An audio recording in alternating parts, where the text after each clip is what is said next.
Shalom. Selamat pagi jemaat Tuhan.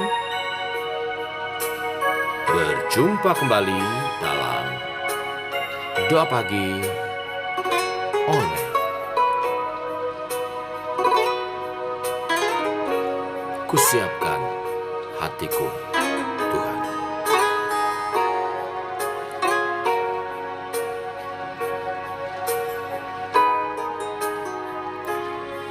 Kusiapkan hatiku Tuhan, untuk dengar firman-Mu saat ini.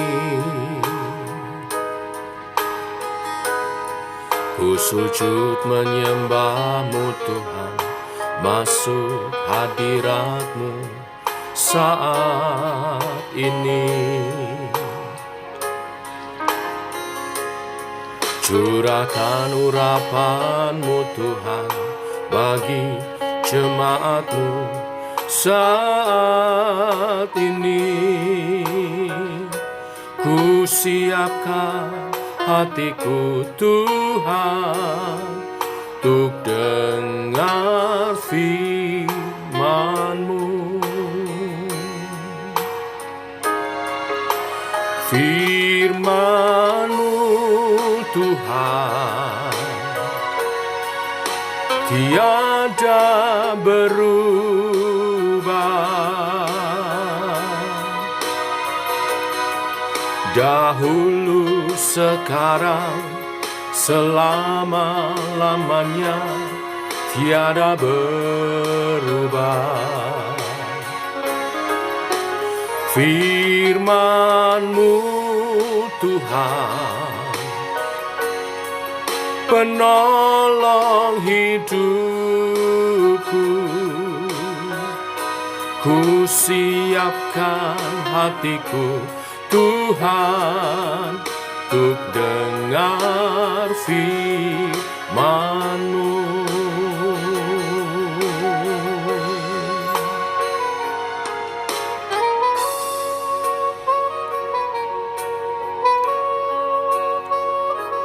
Berfirmanlah Tuhan, kami rindu. Sebab firman-Mu lah sulur dan terang bagi jalan kami. Terangi jalan kami, tuntun langkah kami.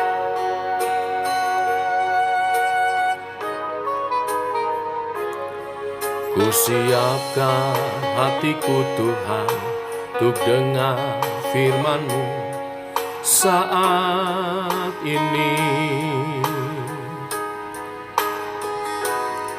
Ku sujud menyembah-Mu Tuhan, masuk hadirat-Mu saat ini. Curahkan urapan-Mu Tuhan bagi jemaat-Mu saat ini. Ku siapkan hatiku Tuhan, untuk dengar firman-Mu. Firman-Mu Tuhan tiada berubah, dahulu, sekarang, selama-lamanya tiada berubah. Firman-Mu Tuhan penolong hidupku. Ku siapkan hatiku Tuhan, untuk dengar firman-Mu. Firman-Mu Tuhan tiada berubah,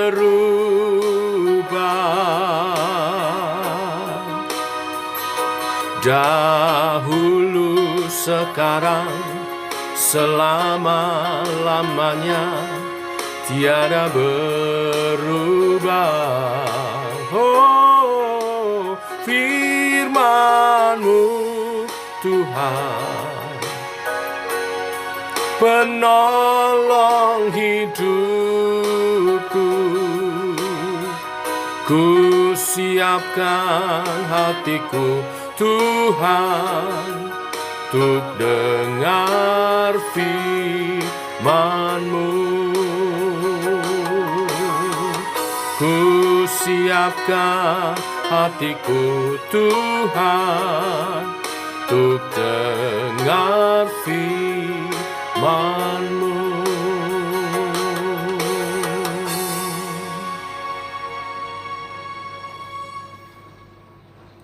Tiba waktunya untuk kami merenungkan firman-Mu.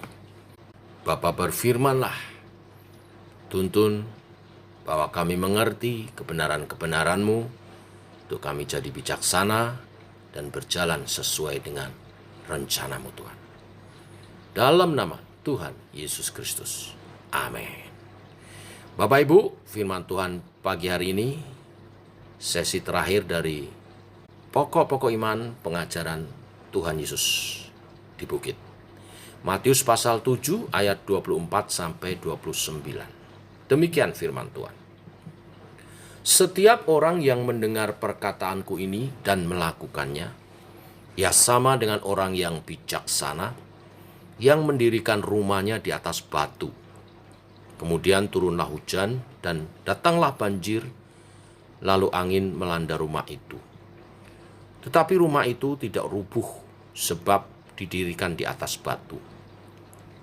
Tetapi setiap orang yang mendengar perkataanku ini dan tidak melakukannya, ia sama dengan orang yang bodoh, yang mendirikan rumahnya di atas pasir. Kemudian turunlah hujan dan datanglah banjir, lalu angin melanda rumah itu, sehingga rubuhlah rumah itu dan hebatlah kerusakannya. Dan setelah Yesus mengakhiri perkataan ini, takjublah orang banyak itu mendengar pengajarannya. Sebab ia mengajar mereka sebagai orang yang berkuasa, tidak seperti ahli-ahli Taurat mereka. Amin. Sampai di sini pembacaan kita.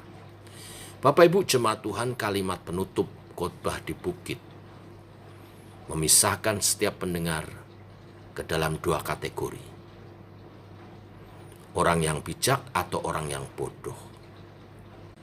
Tidak peduli apa latar belakang kita, bagaimana hidup keagamaan kita, karakter kita, persoalan hidup yang kita hadapi, status kita, reputasi kita, seberapa sukses atau gagalnya kita, pada akhirnya Yesus menilai kita hanya dari dua hal.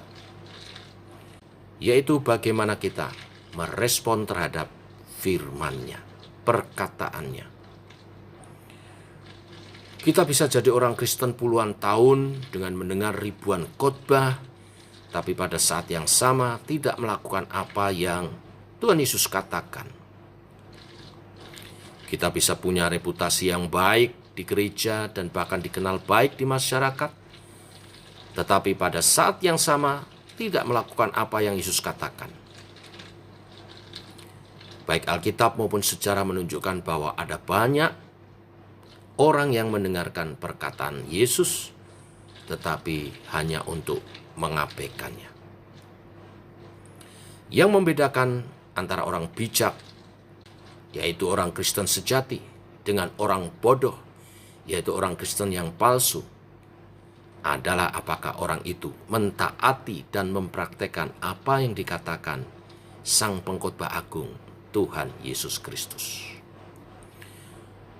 Nah, dari mana kita tahu bahwa kita masuk kategori orang yang bijak, orang Kristen yang sejati? Dari mana kita tahu bahwa kita sudah membangun di atas batu karang yang teguh, bukan di atas pasir yang labil? Kita akan tahu waktu kita menghadapi ujian dan tantangan hidup. Tuhan Yesus menyebutkan di sini sebagai hujan, banjir, dan angin yang melanda.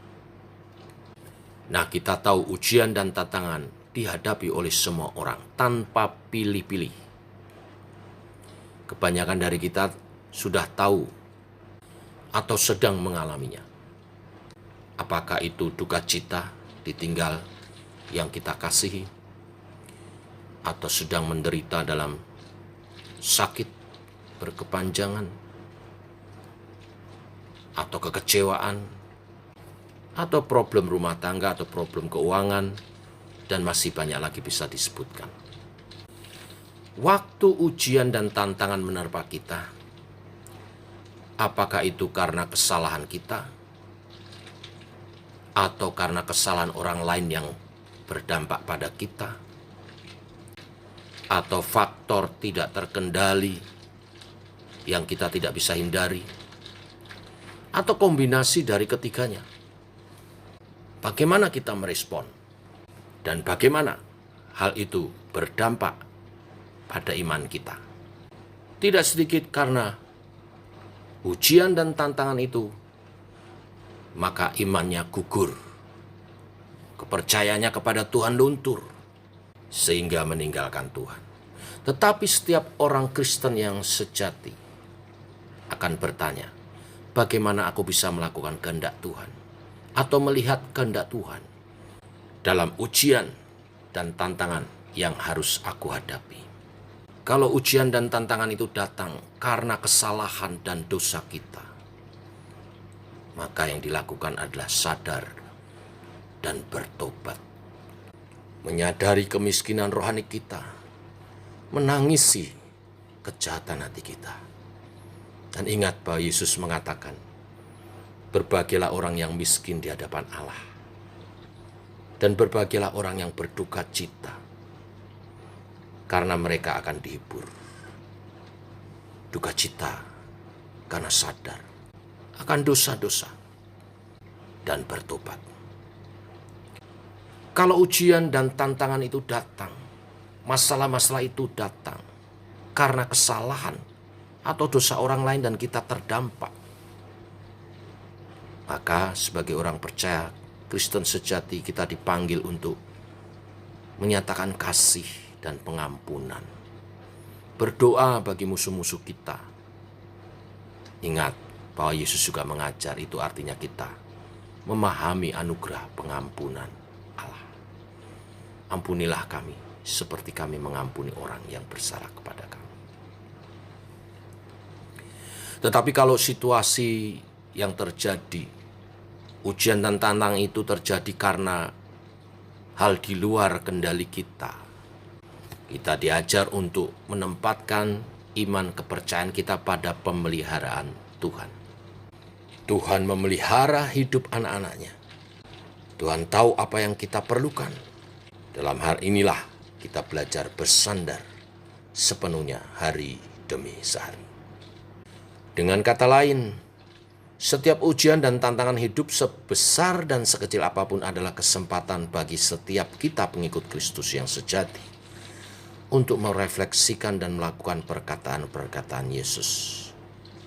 Setiap ujian dan tantangan hidup adalah kesempatan kita melihat bagaimana kuasa Injil hidup melalui cara pikir, cara berkata-kata, dan merespon keadaan yang ada.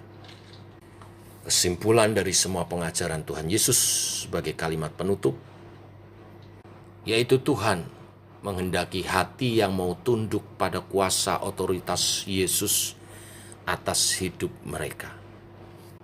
Dan kita mau melakukan perkataan-perkataan Tuhan Yesus karena setiap ajarannya terkait pada pribadinya sendiri yang begitu agung, penuh kasih, dan bijaksana. Satu gambaran, powerful. Akhirnya Bapak Ibu, satu hari kelak Yesus akan datang kembali sebagai mempelai, tapi juga sebagai hakim. Di hari itu, kita akan melihat apakah hidup kita selama ini dibangun di atas Yesus sebagai batu keselamatan kita yang kekal, sehingga Ia datang sebagai mempelai kita, atau di atas pasir dosa dan pemberontakan yang fana, sehingga Ia datang sebagai hakim yang menjatuhkan hukuman kekal. Biarlah kebenaran firman hari ini menggugah setiap kita untuk lebih sungguh-sungguh merespon dengan benar setiap perkataan firman Tuhan. Amin. Mari kita berdoa. Bapa, kami mengucap syukur oleh kasih dan anugerah-Mu, rahmat-Mu baru. Tuhan, tuntunlah kami oleh kebenaran firman-Mu hari ini, hidup dalam ketaatan terhadap firman-Mu. Baik sebagai umat Tuhan maupun kami hamba-hamba Tuhan akan mengalami ujian-ujian iman dalam kehidupan kami. Dan biarlah setiap ujian iman yang datang mengokohkan iman kami di atas batu karang, karena kami membangunnya di dalam iman kepada Yesus Kristus, Tuhan dan Juru Selamat kami. Bukan kepada hal-hal yang fana, yang duniawi, yang tidak kekal. Maka Allah Roh Kudus berkaryalah, teguhkanlah firman yang kami terima, yang kami dengar, kami ucapkan untuk juga nyata dalam kehidupan kami, dalam ketaatan kami, sehingga membuahkan hasil yang memuliakan Tuhan dan memberkati hidup kami dalam kekekalan. Allah Roh Kudus, tuntunlah kami hidup sesuai kebenaran-kebenaran firman. Ini doa kami dalam nama Tuhan Yesus Kristus. Amin. Demikian saudara, doa pagi kita. Selamat pagi. Shalom.